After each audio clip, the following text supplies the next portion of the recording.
Hello everybody and welcome back for another episode of Indie Impressions. My name is Nick and today we're going to be checking out something called Until You Wake Up by developer Anthony DeZorzi. Today being Friday the 13th, I figured I would choose a game that kind of follows suit along with the melancholy and superstitious nature that we seem to associate with this day.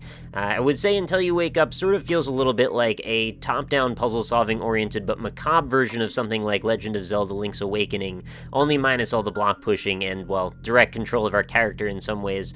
So there's definitely a little bit of violence to this one, a little bit of graphic nature. Hopefully that doesn't bother anybody, but I figured I would let you know at the top just in case. And why don't we get underway? Here we go.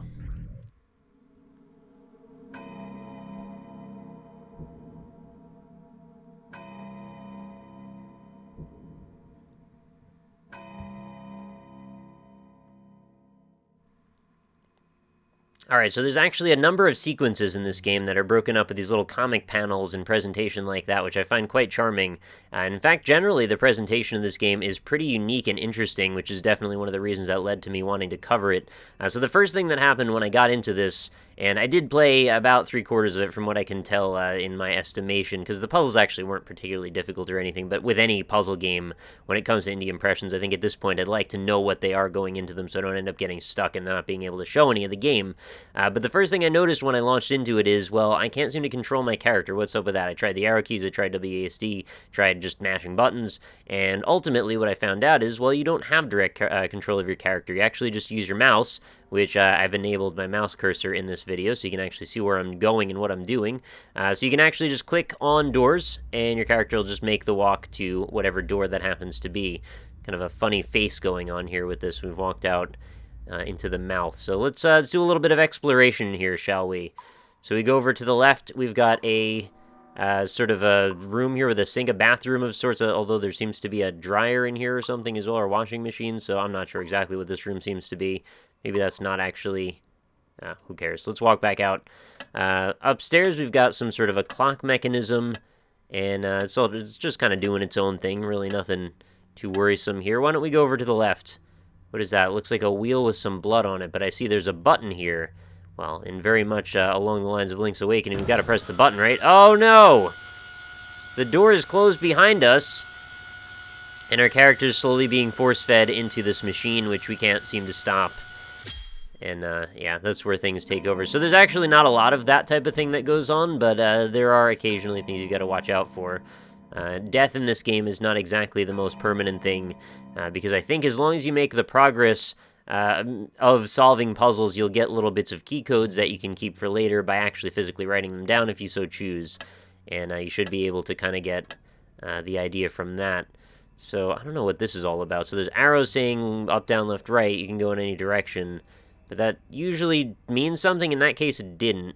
So, I don't know, why don't we keep going up here, because I'd like to actually show you the map room if we could. I press that button, opens up that door. That's, I guess, to kind of tutorialize to us that we can hit buttons to open doors. I've got some sort of a panel here that we can rotate. A couple of gravestones. You can't interact with any of these, by the way. I can't, like, click on them or see what they say, unfortunately. And there's a button in front of, like, an intercom. Makes some awful sounds happen, if you're into that. Don't really have to listen to it, though. There's a skull room here. That's pretty cool. And some sort of phase-shifting room that seems to be falling out of reality a little bit. And seems to have a bunch of doors that don't do anything. But if we go down here, we can actually open up. There's our map, and we can see where we are. We're actually up in the top left portion here. And I'm not sure exactly where we started. Probably this region, maybe? I don't know, the map is very hard to read. It's probably, like, over here or something. I don't know. Map's very hard to read because all the rooms are very different, and they don't really have any, like, major, you know, things to give you perspective as to where you are, except for, like, these crosses here, like the special-shaped ones, but a lot of them are just square. Regardless, the map is not super important. You'll kind of find your way around just by feeling out, like, the sections that things are subdivided into. This elevator is a bit important. If we go over here, we can actually type in a key code, and this is the number that we're supposed to be assembling from solving the other puzzles. There's also this lit-up door over here, which I'm not sure what we're supposed to do with yet. I didn't actually see all of the things that were on offer here, but hopefully we'll solve at least one of the puzzles, because I would like to show off a little bit of how this all works. Which puzzle shall it be, though? Well, let's start at one of the fairly easy ones here. So we'll start at the... Does that work? No. Okay, start at the bottom. So hit the button, torch lights, go up. Hit the button, follow this stripe path, go up. Hit the button, another torch lights, go right. And, well, you kind of get the idea from this point on. All of the puzzles, and I kind of really like this, or at least every puzzle that I've seen with the exception of the elevator, is pretty much solvable just from the context of the area that you happen to be inhabiting at the moment. So I kind of appreciate that you don't have to go crazy far out of your way. But anyway, we've reached the judge room. So if we click on this character, we get another one of these little comic panel sequences, and that'll lead us to another location. So the judge looks at me, look up, readies the gavel, shouts a little bit, and smashes me in the head, and red. So there's our date, September 24th, 2033, Saturday. Yeah, there it is. 9:26 a.m. I wonder if that actually matters, the time there. And also, this is a door, by the way, in case you're wondering. Oh, you know what? This probably allows you to put this into sequence, which order these events took place in. So yeah, we're in a house. Oh, you can actually walk back out of that door, I didn't realize.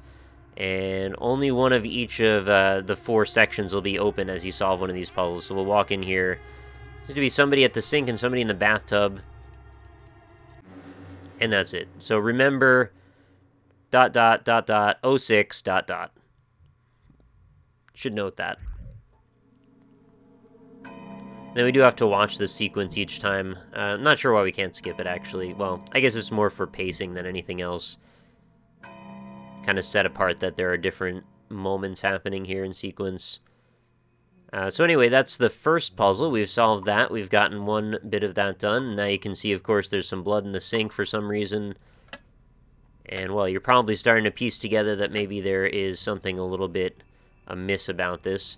This puzzle is actually fairly easy to solve also if you just pay a little bit of attention to these abstract figures that seem to be next to each one of the buttons. The one thing that you can put together as far as a pattern is, well, this one goes 1, this one goes 2, this one goes 3, 4, 5, and 6. This button in the center resets them, by the way, so in case you're wondering, that's what that does.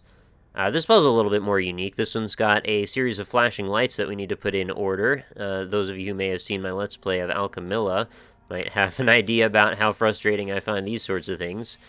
This one's a little bit tricky to kind of like put together what you're supposed to do exactly, but you're supposed to create the same lights in the same sequence as you just saw them, and I've already forgotten exactly which order that was. Orange, then... purple? Yeah, okay. That was all my memory just fading away as I was saying it. This one, I'm not sure I know why I was able to solve it. I think I just played around with patterns until I saw each one of these light up, and then they kind of all came together. I don't know why, but for some reason, just the ability to control my character, I feel like would have made this game feel much more immersive to me if there were just a couple of things I could, like, touch on or, like, look at and get a little bit of a sense of, you know, what's happening in the game world. I think just that little sense of control might have helped a lot more, because for some reason I feel like you just whiz right through everything. So this one, you mouse over the eye in the center, which, you know, I'm not sure why you're supposed to know that you can interact with this, but you can. The eye points up, the eye points left, the eye points up, the eye points right, the eye points down, and we're through. Nothing too complex there. The linkage going on here is that we've got arrows, and they seem to be connected to the door here. So we can either go up or down. It's basically just giving us the password right in front of us, so we can go up, down, down, up. Doors open, and we triggered sequence 2. You can kind of get a good sense for how this proceeds from here.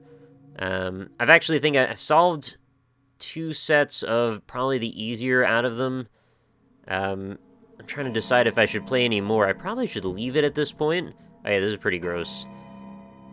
Clone version of me with dead eyes sticks a freaking knife right up my chin. That's pretty gross. I don't like that. Tuesday, February 21st, 2030. And another room featuring me cooking, looks like. And we walk away and remember 20. Should probably note that. Well, you get the idea. It's a very interesting little game. I would definitely love to see if it was maybe a little larger in scope. I like the approach of having this free-form puzzle-solving thing that all kind of cohesively ties back together into something a little bigger. And I find that, like, the way that this is structured is really, it's kind of well done from a level design perspective. I don't really find myself going in circles or getting frustrated. The puzzles are obtuse enough that they're not all completely transparent and obvious, but, you know, they're also not all that difficult either. So I think it strikes a nice balance, and for those of us who might be looking for something sort of in the middle ground of maybe a little casual puzzle experience, and don't mind something a little bit on the macabre side, I think probably Until You Wake Up would be a nice grab for you guys to go check out. So I urge you to do so. Go ahead and give this a download. There's going to be a link, of course, right in the description, as there always is, free to grab. And let me know what you think about this. If you do have, you know, interesting things to add to the conversation, I'd love to hear your comments. And of course, if you enjoyed the game just in general, have any comments about, you know, how to improve it or what you would do differently, I always encourage that as well. If you enjoyed the video, make sure you leave a like on it. I'll be back again tomorrow for another episode. As always, indie impressions go up every single day. So I hope you enjoyed the episode, and I hope I'll see you again tomorrow. Have a great night, everybody.